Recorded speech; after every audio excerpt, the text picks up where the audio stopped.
নমস্কার বন্ধুরা, রাখি পরিবার থেকে আপনাদেরকে অনেক স্বাগত জানাই। আশা করি আপনারা ভালো আছেন, সুস্থ আছেন, এটুকু কামনা করি। আজকে আমি কিছু রান্না করছি না, রান্না করছে রাখি। রাখি আমার বাড়ির এই যে গোপাল আছে, বড়, মেজো, ছোট, এদের জন্য আজকে সকাল সকাল রাখি ওদের জন্য খাবার করতে চাইছে। চিঁড়ের ক্ষীর বলতে চাইছো, যদি চিঁড়ের ক্ষীর বা চিঁড়ের পায়েস। আমি তো মনে করি চিঁড়ের পায়েস, আর রাখি আর মা বাবা সবাই মিলে বলছে চিঁড়ের ক্ষীর, ওটাই করছে। সবে চলুন কীভাবে তৈরি করছে দেখতে থাকুন।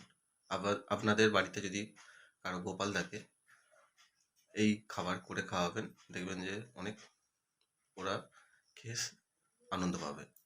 তবে চলুন চিঁড়ের ক্ষীর বা পায়েস কীভাবে করছে দেখতে থাকুন। আজ একটা নতুন রেসিপি করবো। এখানে আমি চিড়ে নিয়েছি, চিড়ের ক্ষীর করব। তার জন্য আমি প্রথমে এখানে চিড়ে নিয়েছি, আর এদিকে বাতাসা আছে, কাজু কিশমিশ, চিনি আর আমুল দুধ। প্রথমে আমি এখানে চিড়েটা ভালো করে ধুয়ে নেব জলে। এখানে ভালো করে আমি ধুয়ে নেব চিড়েটা।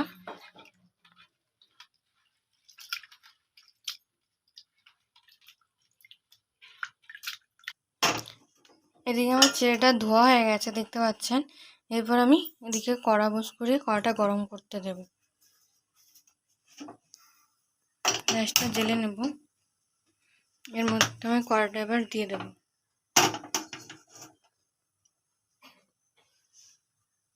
কড়াটা দিয়ে আমি গরম করতে দিয়েছি। এর মধ্যে আমি সামান্য পরিমাণে জল দেব গরম করতে।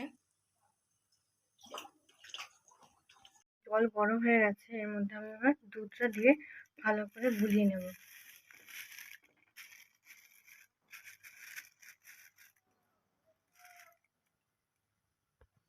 ভালো করে এবার গুলিয়ে নেব।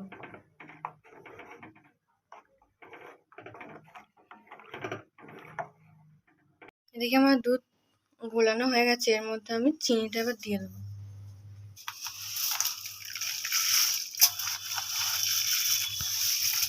এর মধ্যে দেবো বাতাসা আর কিশমিশ আর বাদাম দিয়ে দেবো।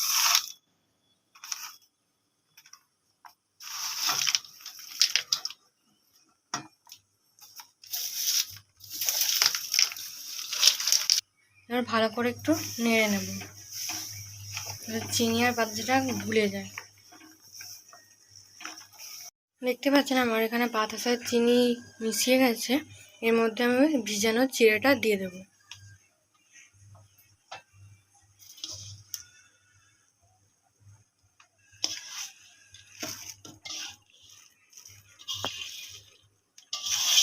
ভালো করে এটাকেও ভালো করে মিশিয়ে নেব।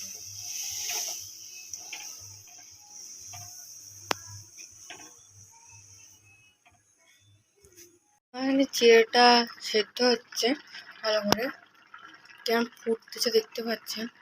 আর একটু বাকি আছে সেদ্ধ হওয়ার মতো, হোক সেদ্ধ।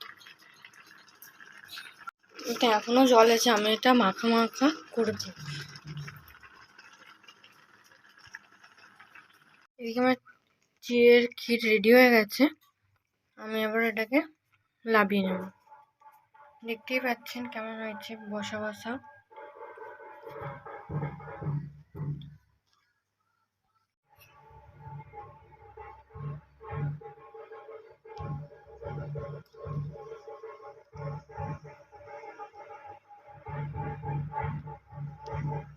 এখানে আমার চিড়ের ক্ষীর রেডি হয়ে গেছে, দেখতেই পাচ্ছেন। আপনারা আবার কমেন্টে জানাবেন কেমন হয়েছে। আর আজকে আমি আমাদের বাড়ির গোপালকে সেবা দেবো। এই হচ্ছে আমার 3টে গোপাল, এদেরকে আজকে চিড়ের ক্ষীর দিয়ে সেবা দেবো। এদিকে আমার গোপালের চিড়ের ক্ষীর রেডি হয়ে গেছে, আমি সাজিয়ে নিয়েছি। এবার আমি আমার গোপালকে খেতে দিয়ে দেব। আপনারা কিন্তু অবশ্যই জানাবেন কমেন্টে কেমন হয়েছে।